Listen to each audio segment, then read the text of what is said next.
बिस्मिल्लाहिर्रहमानिर्रहीम। अस्सलाम वालेकुम नाज़रीन, आप यूट्यूब चैनल देख रहे हैं। मैं इमरान खान हूँ। इससे पहले कि मैं रूटीन की खबरों की तरफ जाऊँ, मैं सिर्फ एक चीज़ बताना चाहता हूँ और ये कादी फ़ायद ईसा साहब के लिए एक मैसेज भी है। देखिए, मुझे उस खातून पे तरस आया जो कादी फ़ायद ईसा के साथ खड़ी हुई थी। मुझे कादी साहब से कोई हमदर्दी नहीं है। उसकी वजह यह है कि कादी साहब ने जो भी इस मुल्क के अंदर किया, जो नफ़रत की आग लगी हुई है, उसके अंदर उनका अपना एक किरदार है। यानी उनके फ़ैसले हैं जिसकी वजह से लोग, उनके शिकवे हैं लोगों के, उनके गिले हैं। और पाकिस्तान तहरीक इंसाफ को जिस तरह उन्होंने दीवार के साथ लगाया, जिस तरह करोड़ों वोटरों का उन्होंने हक छीन लिया, जिस तरह एक पॉलिटिकल पार्टी को जो है वो तकरीबन ख़त्म कर दिया, जो फस्तायत इस मुल्क में हुई, मैं खुद इसका निशाना बनाऊँ। लेकिन मैं सोच रहा था कि हम काजी फ़ायद ईसा साहब से कितने बेहतर हैं। यानी हमें उठाया गया, मारा गया, बार बार चादर और चार दीवारी का तकद्दुस पामाल किया गया। मैंने इन चीज़ों को खुद फेस किया है। मेरे घर में ख़वातीन को डराने के लिए जो है वो नकाब पोश लोग जो है वो बार बार पिस्टल्स को चैम्बर्स मारते थे, बार बार पिस्तौलों को चैम्बर्स मारते थे, सिर्फ ख़वातीन को हरासा करने के लिए। पुलिस वाले नहीं थे, नकाब पोश थे, दूसरे लोग थे। और क्योंकि हमारे घर में क्योंकि वेपन्स होते हैं तो सबको पता है, तो मुझे बाद में मेरी अहलिया ने एक बात पूछी। उन्होंने कहा ये बार बार क्यों, उसकी गन ख़राब थी? मैंने कहा क्या हुआ? उसने कहा जी वो बार बार उसको ऐसे चैम्बर मारता था, बार बार मारता था, उसकी आवाज़ हमें सुनाता था। तो मैं उसे कहने लगी थी कि ये आपकी गन ख़राब है, क्योंकि इसको तो एक ही दफ़ा करते हैं तो गोली ऊपर आ जाती है। वो हमारे, क्योंकि हमारे अंदर क्योंकि फैमिली में पश्तून फैमिली है, तो इन्होंने बचपन से बच्चों ने हथियार सब ने देखे हुए होते हैं, सबको आइडिया होता है। मेरी बेगम खुद भी शूटिंग करती है, मेरे वालिद साहब बड़े अच्छी शूटिंग करते हैं, मैं खुद भी शिकारी हूँ। तो फैमिली के अंदर हमें वेपन्स का आइडिया है। तो ये अजीबोगरीब गंदी गंदी हरकतें ये करते थे।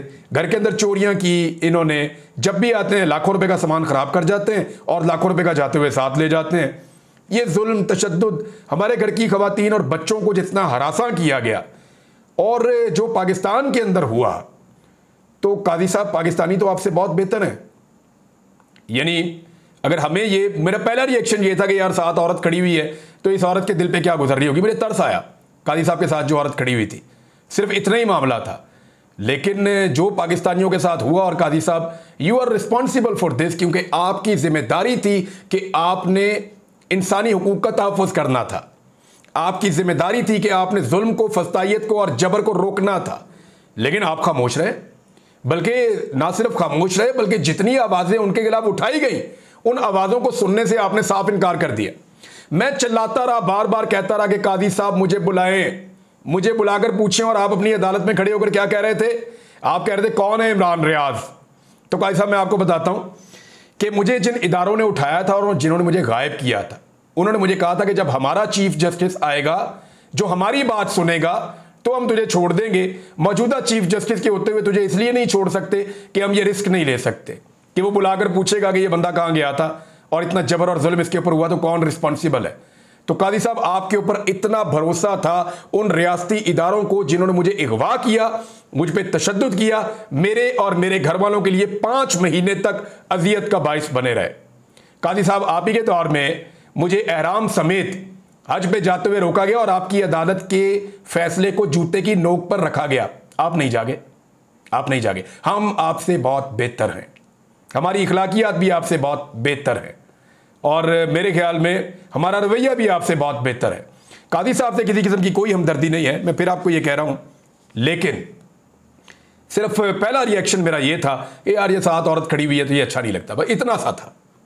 लेकिन मुझे लोगों ने कल से लेकर अब तक जो वीडियोज और जो चीज़ें भेजी और मैंने उन सारों को देखा तो मुझे एहसास हुआ कि बात बहुत आगे निकल गई है, बात बहुत आगे निकल गई है।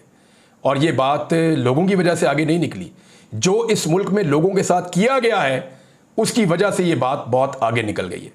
नफरत की आग जितनी लगाई गई है वो अब इतनी भड़क चुकी है कि उसके ऊपर कोई भी पानी नहीं डाल सकता। ये सुप्रीम कोर्ट ऑफ पाकिस्तान जो है, ये एक छोटी सी बिल्डिंग है ना, एकड़ों के ऊपर फैली हुई है और इसके बाहर भी एक दुनिया है कादी साहब, और वो दुनिया इससे बहुत बड़ी है। सुप्रीम कोर्ट के अंदर जो दुनिया है वो तो बहुत छोटी है। बेशक इस वक्त उसका इंपैक्ट बहुत है, लेकिन हमेशा कोई कुर्सी के ऊपर नहीं बैठा रहता। इसके बाहर भी एक दुनिया है, वहां भी आज़ाद लोग रहते हैं, उनकी भी एक सोच है, उनको अल्लाह ने ज़ुबान भी दी हुई है, 2 आंखें और 2 कान भी दिए हुए हैं, और वो अपनी राय का इजहार भी करना जानते हैं। तो मेरे ख्याल में एक्सटेंशन की जो ख्वाहिशात होती हैं उनके पीछे एक बड़ी वजह यह भी होती है कि जब लोगों को यह पता चल जाता है कि ये सीट तो जा रही है जिसकी वजह से मुझे तहफ़्फ़ुज़ है, तो फिर लोग परेशान हो जाते हैं। तो मैं यही चीज़ और यही सिनेरियो देख रहा हूँ और काजी फायद ईसा साहब बदकिस्मती से वो जज हैं जिनके दौर में इंसानी हुकूक की बदतरीन खिलाफ वर्जियाँ, जुल्म और तशद्दुद और जबर हुआ, लेकिन वो इसके ऊपर खामोश रहे। उन्हें खामोश नहीं रहना चाहिए था। काजी साहब, अभी भी आपके पास वक्त है, आप जाते जाते इंसाफ कर जाएं, जाते जाते थोड़ा सा कोई ऐसी चीज़ें कर जाएं जिनसे इंसाफ का रास्ता तो खुल जाए ना। अभी भी आपके पास वक्त है। आपको रिटायर तो होना है, घर तो आपको जाना है, लेकिन रिटायरमेंट के बाद कैसे आप सामना करेंगे अपने लोगों का, अपने हमवतनों का और ख़ुद अपना भी। तो इसके ऊपर मुझे इतनी बात करनी थी। अब आ जाएं दीगर खबरों की तरफ। इमरान खान साहब ने एक नई स्ट्रेटजी अपनाई है, जो नई हिकमत अमली है वो मैं आपको बता देता हूं, लेकिन पहले एक चीज़ और देखें आप। मंसूर दी शाह साहब ने एक खत लिखा था और उन्होंने कहा था कि जी आपने मुनीब अख्तर साहब को निकाल दिया वजह बताए बगैर, और आपने लाके एक जूनियर जज को कमेटी के अंदर बैठा दिया। फिर ये इतनी इमरजेंसी के अंदर ऑर्डिनेंस आया और चंद घंटे के अंदर आपने लागू भी कर दिया। इसकी वजह क्या है? बगैर वजह बताए तो आप ये सारा कुछ नहीं कर सकते। तो मैं तो इसके अंदर नहीं बैठ रहा, ये गलत काम हो गया। तो ऑर्डिनेंस जो है उसको उन्होंने रिजेक्ट किया था। कादी साहब ने उसका जवाब दिया। कादी साहब ने कहा कि जस्टिस मुनीब का प्रैक्टिस एंड प्रोसीजर कमेटी में रवैया नामुनासिब था। अब सवाल ये पैदा होता है कि वहां पे 3 जजेस थे, कादी साहब अकेले कैसे डिसाइड कर सकते हैं कि जस्टिस मुनीब का प्रैक्टिस एंड प्रोसीजर कमेटी में रवैया नामुनासिब था? जो उनके साथ बैठे हुए दूसरे 2 जज हैं वो तो ये नहीं कह रहे। और अगर वो दोनों जजेस ये कह देते हैं कि कादी साहब का रवैया नामुनासिब था, तो क्या कादी साहब को भी कमेटी से निकाला जा सकता है? और कादी साहब ये कैसे कह सकते हैं? कादी साहब का जो रवैया है वो रवैया तो पूरी दुनिया ने पाकिस्तान टेलीविजन पे देखा है। वो रवैया तो रोजाना की बुनियाद पे रिपोर्टर्स रिपोर्ट करते हैं। कादी साहब का भी हामिद खान साहब के साथ जो रवैया था अदालत में, क्या वो कोई नहीं जानता? कादी साहब ने चंद दिन पहले जो एक खातून के साथ किया, जो व्हील चेयर के ऊपर बैठकर अदालत में आई थी, उन्हें ड्रामेबाज कहकर बाहर निकलवा दिया, क्या वो रवैया ठीक था? मुतीउल्लाह जान साहब ने कादी साहब की एक ऑडियो लीक की है, वहां पे कादी साहब जिस तरह बात कर रहे हैं, क्या वो रवैया ठीक था? आपके साथी जजेस बार बार इस बारे में इशारे देते रहे हैं, बार बार इस बारे में खबरें आती रही हैं, तो कादी साहब आपका रवैया ठीक है। यानी देखिए शिकायत कौन कर रहा है कि जस्टिस मुनीब अख्तर साहब का रवैया नामुनासिब था। हालांकि हमने कादी साहब को भी सुना है पाकिस्तान टेलीविजन के ऊपर पूरे पाकिस्तान ने, और जस्टिस मुनीब अख्तर साहब को भी सुना है पूरे पाकिस्तान ने टेलीविजन पे, और जमीन आसमान का फर्क है दोनों के रवैये में। फिर जनाब जस्टिस मंसूर दी शाह साहब चले गए कमेटी छोड़ के। अब कादी साहब ये कह रहे हैं जी कि फलां फलां वजूहात हैं, हमने जस्टिस याया अफरीदी साहब को कहा था कि कमेटी में शामिल हो जाएं, लेकिन उन्होंने भी कादी साहब के साथ कमेटी में शामिल होने से इनकार कर दिया। अब देखें 2 मुअज़्ज़िज़ जज साहिबान सुप्रीम कोर्ट ऑफ पाकिस्तान के कादी फायद ईसा साहब के साथ कमेटी में बैठने से इनकार कर चुके हैं। रीज़न ये है कि उन दोनों को लगता है कि जस्टिस मुनीब अख्तर साहब के साथ ज्यादती हुई है, और कादी साहब फिर नीचे से एक जूनियर जज को लाकर उन्होंने साथ बिठा दिया, और अब वो अपनी मर्जी के बेंच बना रहे हैं। पाकिस्तान तहरीक इंसाफ ने भी इसको चैलेंज कर दिया। पाकिस्तान तहरीक इंसाफ ने चैलेंज किया है, और बैरिस्टर गौहर साहब ने इस मामले को सुप्रीम कोर्ट ऑफ पाकिस्तान में चैलेंज किया है। ये तीसरी दरखास्त है जो सुप्रीम कोर्ट ऑफ पाकिस्तान में आई है, और चेयरमैन पाकिस्तान तहरीक इंसाफ बैरिस्टर गौहर अली खान ने सदारती ऑर्डिनेंस के खिलाफ आईनी दरखास्त सुप्रीम कोर्ट में दायर कर दी, जिसमें वफाक, वजारत कानून और सेक्रेटरी और सदर मुमलिकत को फरीक बनाया गया है। दरखास्त में यह इस्तदा की गई है कि प्रैक्टिस एंड प्रोसीजर सदारती ऑर्डिनेंस को गैर आईनी करार दिया जाए, जबकि सदारती ऑर्डिनेंस के बाद प्रैक्टिस एंड प्रोसीजर कमेटी के तमाम फैसलों को गैर कानूनी करार देकर कलअदम किया जाए। दरखास्त में मजीद इस्तदा की गई कि आईनी दरखास्त के ज़ेर इल्तवा होने तक नई तश्कील प्रैक्टिस प्रोसीजर कमेटी को काम करने से रोक दिया जाए। यानी फौरी तौर पे दरखास्त सुने और ये जो नई तश्कील दी गई कमेटी इसको काम करने से रोका जाए, या तो पुरानी कमेटी काम करे, और सदारती ऑर्डिनेंस के खिलाफ दरखास्त के दौरान पुरानी प्रैक्टिस प्रोसीजर कमेटी को काम करने की इजाजत दी जाए। यह है जनाब जो पाकिस्तान तहरीक इंसाफ ने दरखास्त दी है। उसूलन तो पाकिस्तान तहरीक इंसाफ को 2 काम और करने चाहिए थे। पाकिस्तान तहरीक इंसाफ ने बहुत स्लो चल रही है। इमरान खान साहब ने इनको बार बार इंस्ट्रक्शंस दी, बार बार इनको कहा, लेकिन इसके बावजूद ये मामलात को बहुत स्लो कर रहे हैं। इसीलिए इमरान खान साहब ने अब नया फैसला किया है, वो मैं आपको भी पढ़ के बता देता हूं, और उसकी वजह भी आपको बताता हूं कि उसका रीजन क्या है। लेकिन सुप्रीम कोर्ट ऑफ पाकिस्तान के तफसीली फैसले के बाद एक चार्जशीट थी। आधा फैसला सुप्रीम कोर्ट ने इलेक्शन कमीशन ऑफ पाकिस्तान की नाकामी, उनकी नाअहली और उनकी बदनीयती के ऊपर लिखा हुआ है। आधा फैसला सुप्रीम कोर्ट ऑफ पाकिस्तान का।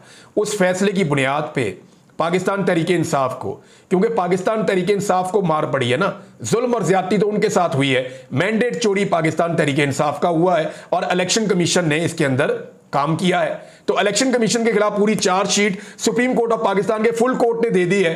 अब होना तो यह चाहिए था कि पाकिस्तान तहरीक इंसाफ अब तक इलेक्शन कमीशन के खिलाफ इस बुनियाद के ऊपर एक रेफरेंस, ताज़ा रेफरेंस एक इनके खिलाफ दायर कर देती, लेकिन अब तक की इत्तला के मुताबिक उन्होंने ये नहीं किया। सुप्रीम कोर्ट ने 2 जजेस का जो एक इख्तलाफी नोट आया, उसके ऊपर भी सुप्रीम कोर्ट ऑफ पाकिस्तान ने बड़े सख्त अल्फाज के अंदर फैसले में लिखा। अब उसके ऊपर भी अभी तक पाकिस्तान तहरीक इंसाफ ने कोई रेफरेंस नहीं दिया कि जनाब ये जजेस के शायर निशान नहीं है। ये जो इन्होंने किया कि सुप्रीम कोर्ट ऑफ पाकिस्तान के फैसले पर अमल दरामद ना किया जाए या फैसले को ही आइन से मुतसादम करार दे दिया गया। हाउ इज इट पॉसिबल कि सुप्रीम कोर्ट की मेजॉरिटी का फैसला है और 2 जजेस कह रहे हैं ये आइन के मुताबिक ही नहीं है। भाई आप ये कह सकते हैं कि आपको इस फैसले से इख्तलाफ है, लेकिन आप ये नहीं कह सकते कि इसके ऊपर अमल दरामद ही ना किया जाए। तो यहां पे और तफसीली फैसला आने से पहले ही आपने फैसला कर दिया। तो यहां पे भी पाकिस्तान तहरीक इंसाफ एक रेफरेंस दायर कर सकती थी, लेकिन वहां पे भी पाकिस्तान तहरीक इंसाफ ने अब तक रेफरेंस दायर नहीं किया। अब नाज़रीन, इमरान खान साहब ने रावलपिंडी का जलसा मनसूख किया है, लेकिन जलसा मनसूख करने की वजह मैं आपको बता देता हूं। होता यह था कि पाकिस्तान तहरीक इंसाफ के चेयरमैन इमरान खान साहब जगह बताते थे कि वहां पर जाके जलसा कर दो। हुकूमत और जो अपोजिशन है पाकिस्तान तहरीक इंसाफ के लोग, इनके बीच में मुज़ाकरात चलते रहते थे और आखिर में हुकूमत इनको शहर से बाहर कहीं दूर दराज एक जगह दे देती थी। शहर के अंदर जलसे का इंपैक्ट कुछ और होता है और शहर के बाहर जलसे का इंपैक्ट कुछ और होता है। मीडिया के ऊपर जलसा दिखाने की इजाजत नहीं होती थी। पाकिस्तान तहरीक इंसाफ के वर्कर बहुत बड़ी तादाद में जाके जलसा तो कामयाब कर देते थे, लेकिन जो शहर में जलसे का इंपैक्ट है वो आता नहीं था। और इस तरह पाकिस्तान तहरीक इंसाफ की कुछ कंप्रोमाइज की आदत जो है, जो बाहर मौजूद है, वो अपना भी फायदा कर लेती थी, कारकुन भी राजी हो जाते थे और जनाब जलसा भी हो गया और कामयाब भी हो गया। दूसरी जानिब हुकूमत जो है उसको कोई खतरा भी महसूस नहीं होता था इस जलसे से। अब इमरान खान साहब ने इस वजह से एक नई हिकमत अमली दी है। इमरान खान साहब ने कहा कि एस्टेब्लिशमेंट से किसी किस्म के मुज़ाकरात का कोई फ़ायदा नहीं। और सहाफ़ियों से बात कर रहे थे, एक सहाफ़ी ने पूछा कि रऊफ़ हसन के मुताबिक एस्टेब्लिशमेंट से मुज़ाकरात पार्टी पॉलिसी है, तो उन्होंने कहा कि उनको गलत फहमी हुई है। इमरान खान ने कहा कि मैं 8 सितंबर के जलसे के बाद वादे कर चुका हूं कि हम किसी से कोई मुज़ाकरात नहीं करेंगे, क्योंकि एस्टेब्लिशमेंट के लोग राइट दिखाकर लेफ्ट मारते हैं। एक सवाल के जवाब में उन्होंने कहा कि मैंने अली अमीन गंडापुर समेत तमाम लीडरशिप को हदायत दी हैं कि एस्टेब्लिशमेंट से मुज़ाकरात का कोई फ़ायदा नहीं। उन्होंने कहा कि 28 सितंबर को रावलपिंडी में जलसा नहीं, एहतजाज करेंगे। हम Lahore high court Rawalpindi bench से दरख्वास्त वापस ले रहे हैं। इमरान खान ने कहा कि हमें मालूम है कि उन्होंने जलसे की इजाज़त नहीं देनी, अगर देंगे भी तो शहर से बाहर देंगे, ये वही बात आ गई, इसलिए हम एहतजाज की तरफ जाएंगे। हमारे वकला कल सुप्रीम कोर्ट के बाहर भी एहतजाज करेंगे। यानी पाकिस्तान तहरीक इंसाफ अब जलसा नहीं करेगी, वो एहतजाज करेगी। और देखें, पुरअमन एहतजाज एक आईनी हक है जिससे आप किसी भी पॉलिटिकल पार्टी को महरूम नहीं कर सकते। किसी भी पार्टी को आप महरूम नहीं कर सकते, किसी भी एक ग्रुप को आप महरूम नहीं कर सकते। पुरअमन एहतजाज की इजाज़त पाकिस्तान का आइन देता है, तो वहां पाकिस्तान तहरीक इंसाफ के पास ये हक मौजूद है। और उन्होंने कहा जी हम पुरअमन एहतजाज करेंगे। अब लीडरशिप का भी इम्तिहान है कि लीडरशिप निकलेगी और वो लीड करेगी एहतजाज में। रावलपिंडी की लीडरशिप का एहतजाज के अंदर जो है वो उनका एक इम्तिहान है, जो पंजाब की लीडरशिप है उनका इम्तिहान है, इसी तरह जो खैबर पख्तूनख्वा की लीडरशिप है उनका इम्तिहान है, जो पाकिस्तान तहरीक इंसाफ की मौजूदा बाहर बैठी हुई लीडरशिप है उनका भी ये इम्तिहान है। तो देखते हैं कि इमरान खान साहब कैसे उनकी हिकमत अमली के ऊपर उनकी पार्टी अमल दरामद करती है, क्योंकि देखें गिरफ्तारियां तो होंगी, जब ये एहतजाज करेंगे तो गिरफ्तारियां होंगी और इसी से एक मूवमेंट बनती है। गिरफ्तारियां हों, फिर जमानतें हों, फिर गिरफ्तारियां हों, फिर जमानतें हों, क्योंकि ये हुकूमत जो है बहुत फ्रस्ट्रेटेड और डरी हुई है। तो ऐसी डरी हुई हुकूमत वो तमाम गलतियां करेगी जो गलतियां आप एक्सपेक्ट कर सकते हैं एक कमजोर हुकूमत से, और एक ऐसी हुकूमत से जिसके पीछे सिर्फ एस्टेब्लिशमेंट की ताकत है। तो आप ये देख लेंगे आने वाले दिनों में। और इमरान खान साहब की ये हिकमत अमली मेरे ख्याल में ज्यादा बेहतर है। पाकिस्तान तहरीक इंसाफ ने 5 अक्टूबर को मीनार पाकिस्तान में भी जलसे की इजाजत मांगी हुई है, लेकिन अगर वो नहीं मिलती तो उसके हवाले से भी पाकिस्तान तहरीक इंसाफ ने एक हिकमत अमली तैयार की हुई है। इमरान खान ने कहा कि अडियाला जेल में आज मेरा 1 साल पूरा हो गया है। इनका ख्याल था टूट जाऊंगा, चक्की में नहीं रह सकूंगा, लेकिन मैं 20 से 22 घंटे तक चक्की में रहता हूं। इमरान खान ने कहा कि इदारे और इखलाकियात जब तक तबाह नहीं होते मुल्क तबाह नहीं होते। एक्सटेंशन माफिया नाजायज तोसी लेना चाहता है। गैंग ऑफ 3 माफिया अपनी तोसी के लिए मुल्क के मुस्तकबिल को तबाह कर रहा है। उन्होंने कहा कि मगरबी ताकतें फ़लस्तीन में सीज़ फायर इसलिए नहीं करवा रही ताकि फ़लस्तीनियों को पहले क्रश किया जा सके। ये लोग भी हमें पहले क्रश करना चाहते थे। इमरान खान ने कहा कि जस्टिस मंसूर अली शाह से मेरी कोई जान पहचान नहीं है। 1 माह रह गया है। सुप्रीम कोर्ट के सीनियर तरीन जज मंसूर अली शाह की बतौर चीफ जस्टिस तकर्री का ऐलान होना चाहिए, क्योंकि कादी फायद ईसा की तकर्री का भी ऐलान पहले किया गया था। वो तो 3-3.5 महीने पहले कर दिया गया था, लेकिन यहां पे अभी तक ऐलान नहीं किया गया, जो अफसोसनाक है। नादरीन, दूसरी जानिब इलेक्शन कमीशन ऑफ पाकिस्तान ने अजीबोगरीब काम कर दिया। वो हर थोड़े दिन के बाद एक नई मीटिंग कर लेते हैं, बल्कि अब तो रोजाना की बुनियाद पे कर रहे हैं। तो 7-8 दफा उन्होंने मीटिंग कर ली और वो कह रहे हैं जी हम दोबारा सुप्रीम कोर्ट ऑफ पाकिस्तान में जा रहे हैं कि फैसले पे अमल दरामद कैसे करना है। वो जो सवाल उठा रहे हैं ना, वो मैं आपके सामने रखता हूं और उसका जवाब भी अभी आपके सामने रखता हूं। सवाल वो ये उठा रहे हैं कि सुप्रीम कोर्ट ऑफ पाकिस्तान के फैसले पर अमल करें या कौमी असम्बली से आने वाले एक्ट के ऊपर अमल करें। तो देखिए, फैसला आया था 12 जुलाई को, पहले एक्ट बनाया गया उसके बाद में। मैं आपको एक चीज क्लियर कर देता हूं कि जो फैसला है उसी के ऊपर अमल करना पड़ेगा, क्योंकि आइन की तशरीह जो है वो सुप्रीम कोर्ट ऑफ पाकिस्तान का काम है। वो काम जो है आइन बनाना या आइन के अंदर तरमीम करना, ये काम पार्लियामेंट का है। तो पार्लियामेंट से अगर कोई एक्ट बनता है तो वो सूरत कुछ और है, लेकिन अगर आइन में तरमीम होती है तो वो सूरत कुछ और है। लेकिन आइन में तरमीम या कोई भी एक्ट अगर फैसला आने के बाद होगा तो फैसले पे अमल दरामद पहले होगा। मैं आपको ये बता देता हूं, ये चाह ये रहे हैं कि फैसला आया 12 जुलाई को और बाद में एक्ट बदल दिया गया इलेक्शन के हवाले से, सीटों के हवाले से, मखसूस नशिस्तों के हवाले से। तो जनाब अब तो एक्ट बदल गया है, तो क्यों ना एक्ट के ऊपर अमल किया जाए। नहीं, ऐसे नहीं होगा। सुप्रीम कोर्ट ऑफ पाकिस्तान का फैसला पहले आया, पहले उसके ऊपर अमल होगा, और बाद में जो आपने एक्ट बनाया है अगर वो मौजूद रहा तो आइंदा के लिए उस एक्ट के ऊपर अमल हो सकता है। अब मैं आपको ये सिंपल मिसाल देता हूं।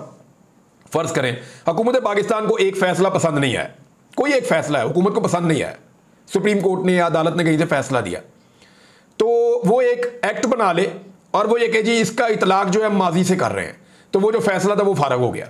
ऐसे तो नहीं हो सकता। यानी मिसाल के तौर पे सुप्रीम कोर्ट ऑफ पाकिस्तान ने एक फैसला दिया था 2022 में मुनरिफ अरकान के हवाले से कि जनाब ये फ्लोर क्रॉसिंग हुई है, लिहाजा हमजा शहबाज की पंजाब में हुकूमत नहीं है, हमजा शहबाज ने दूसरी पार्टी के वोट लिए थे और वो फ्लोर क्रॉसिंग है, वोटों की गिनती नहीं हो सकती, हमजा शहबाज फारग।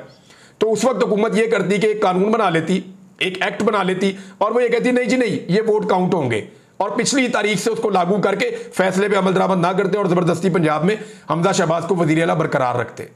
तो ये इस तरह की चोरी करने की ये कोशिश कर रहे हैं। मैंने एक मिसाल आपको दी है कि जो भी फैसला हुकूमत को पसंद नहीं आएगा, हुकूमत जो है वो एक कानून साजी करेगी और वो ये कहेगी जी पिछली तारीखों से इसका इतलाक कर दिया। पिछली तारीखों से कवानीन का इतलाक नहीं होता, और कोई भी कानून जो आप बनाएं वो आइन की बुनियादी रूह से मुतसादिम नहीं हो सकता।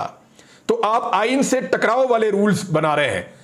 अभी ये जो फैसला आया मखसूस नशिस्तों का, इनमें तो उन्होंने वो रूल ही कलअदम कर दिया है, रूल 94 जो एक्ट के अंदर जिसका आप सहारा ले रहे थे। तो जब रूल 94 ही फारिग हो गया तो फिर आप ये सीटें दे ही नहीं सकते। अब इलेक्शन कमीशन ऑफ पाकिस्तान का काम यह है कि चुप करके सुप्रीम कोर्ट ऑफ पाकिस्तान के तफसीली फैसले के ऊपर अमल दरामद करे, लेकिन वो अमल दरामद नहीं कर रहे क्योंकि सुप्रीम कोर्ट ऑफ पाकिस्तान का फैसला वो मानना नहीं चाहते। अब डिपेंड करता है जजेस के ऊपर और वकला के ऊपर कि वो अपनी अदलिया की इज्जत के लिए, अदलिया के वकार के लिए और अदलिया की आज़ादी के तहफ़्फ़ुज़ के लिए कैसे इस फैसले पर अमल दरामद करवाते हैं। अब तक के लिए इतना ही। अपना ख्याल रखिएगा, अपने इस चैनल का भी। अल्लाह हाफ़िज़।